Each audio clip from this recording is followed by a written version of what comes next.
All right, on to 5.2, clear cutting.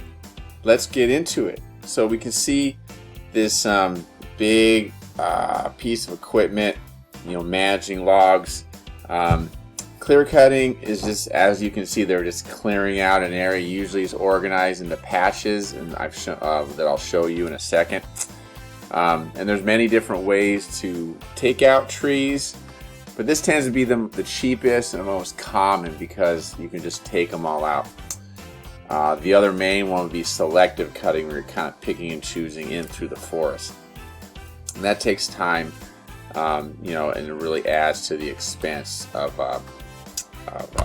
forestry, or of wood, and that goes into houses and a lot of our consumer products. So the main effects, we're looking at disrupting habitat.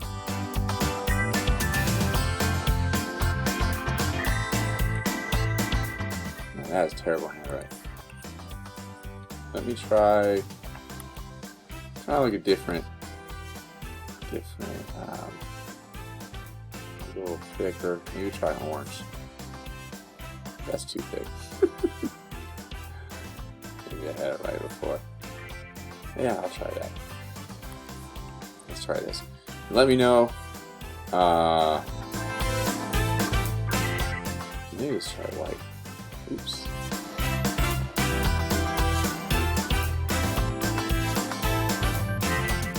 Let me know how these colors. For a while, I was using colors that students couldn't see. Try this white out.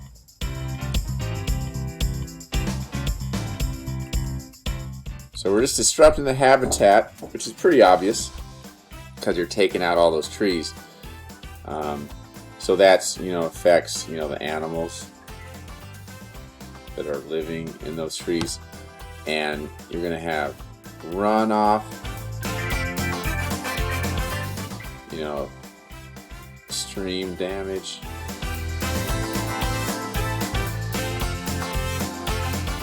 Can affect the temperature of that stream. The land's going to be hotter. You can see, more sunlight is going to be hitting the ground. You're going to raise that temperature, and if this is near a stream, the sunlight's going to hit the stream, the water in the stream, and that's going to cause damage to the organisms living there. In order to make all these clear cutting areas, you're going to have to build roads, and that damages, further damage, like runoff.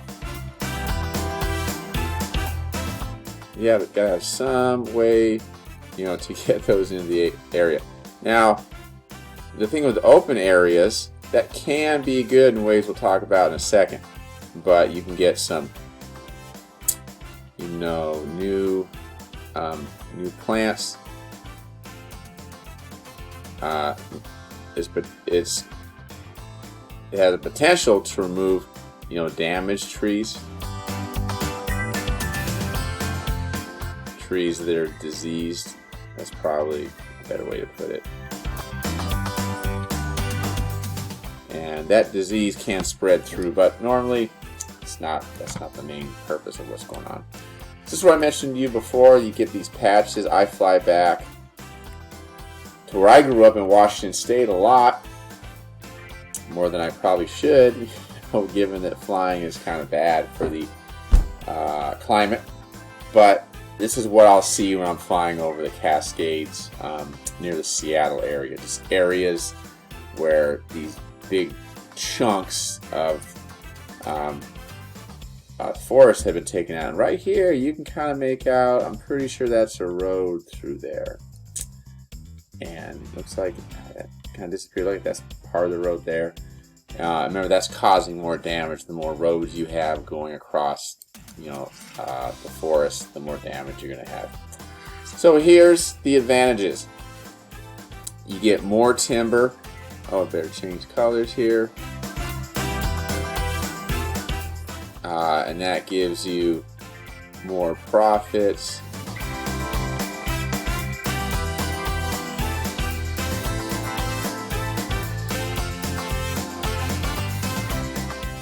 much faster to do it that way.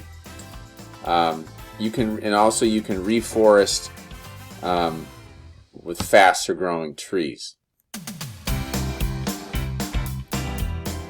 So just take that chunk out, plant faster growing trees, and then you can get a more sustainable cycle going.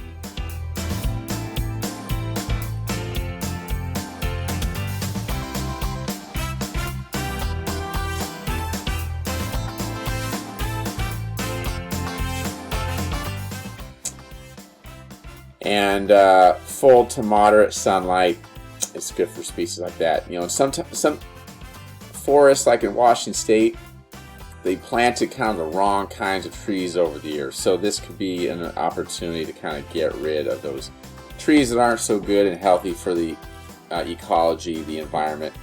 Because, you know, even the last 20, 30 years, you know, we keep learning more about the world around us. So the more we can apply, the better. For example, forest fires. We used to think we got to get rid of every single forest fire. But starting 20, 30 years ago, we started realizing, no, we need to have some burning, or else then you have big, huge burns that damage the forest even more. The disadvantages: you can reduce biodiversity.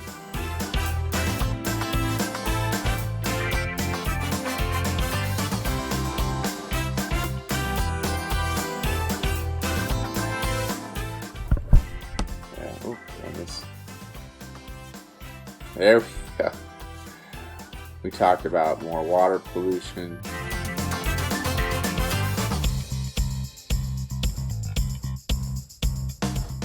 Just dirt and other nutrients and pollutants, you know, from atmospheric fallout. Because even in the forest, like Big Bear, you think it's super clean, but there's still exhaust from our cars that we drive here in Long Beach making its way up into the mountains, and more so probably the exhaust from the ships that we have coming in here in Long Beach. Let me finish this water pollution.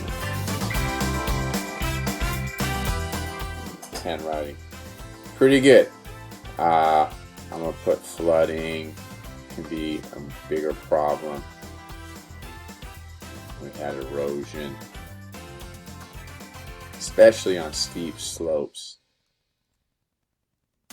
And as you know, up in the mountains, you have a lot of steep slopes, right? That's kind of what it's all about. And also in the mountains, recreation, right? People like to go to the mountains to hike, to fish, to camp. If you have these huge clear cuts, that can reduce that recreational value, because you don't want to go up to the mountains and see all these trees gone. So it reduces recreational value, which actually can be a good thing. Let me finish.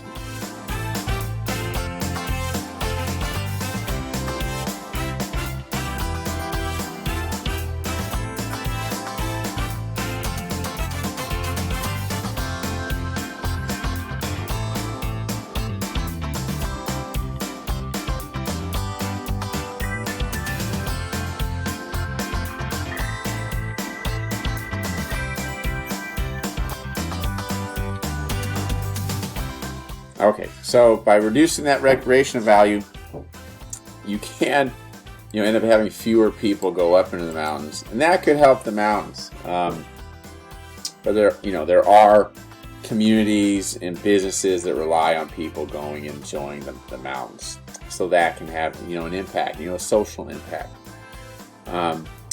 So one of the great things about trees and forests, they absorb pollutants, they help to kind of filter the air, and they store carbon dioxide, form of just carbon, in the leaves, in the plant itself.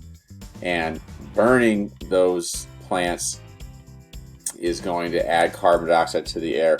But remember, this is a natural cycle, of burning and dying these trees. So as long as trees are replaced, you're okay.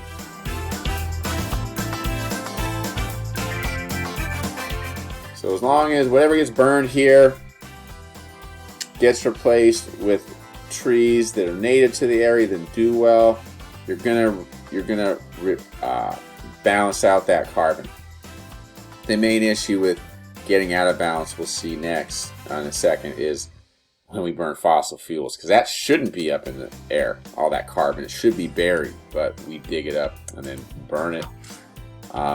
Here's more good things about trees. They have been shown to reduce heart attacks, so you can definitely agree that's a good thing, because a lot of heart attacks are triggered by inflammation that comes from dirty air.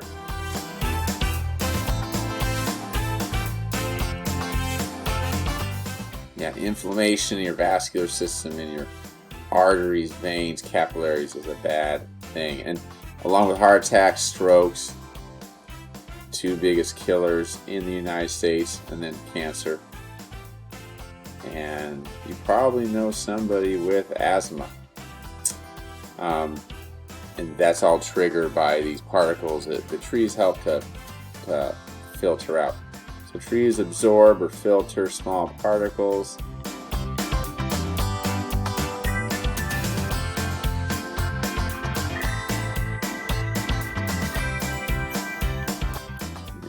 As a filter. And the best kind of trees, the large, healthy trees, have the greatest effects, per tree. So large.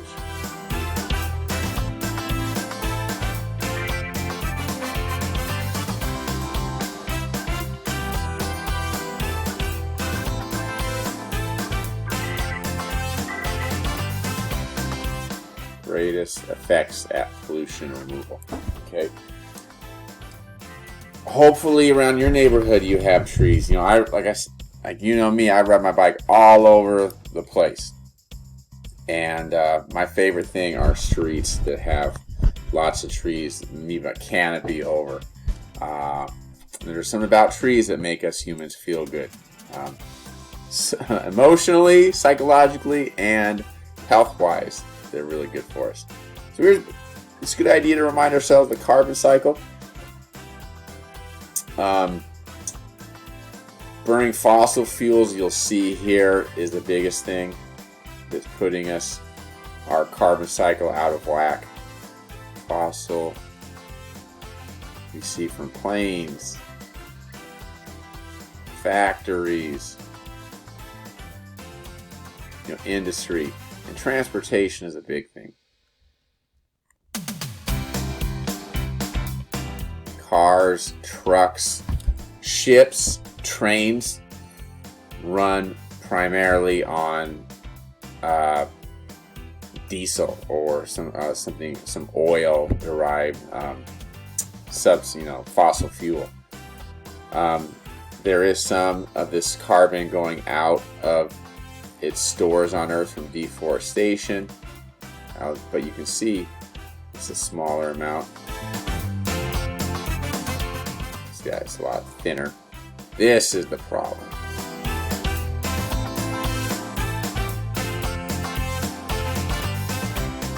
This is much tougher to solve. Well, deforestation is a major problem. I don't want to minimize that. You'll see a large amount of CO. Now this is all representing CO2 levels. CO2 being removed from the atmosphere, by forests. So 3.4 gigatons, I think. This I'll have to double check that unit on there. But the forests removing a lot of CO2 from the atmosphere, as well as down here, oceans.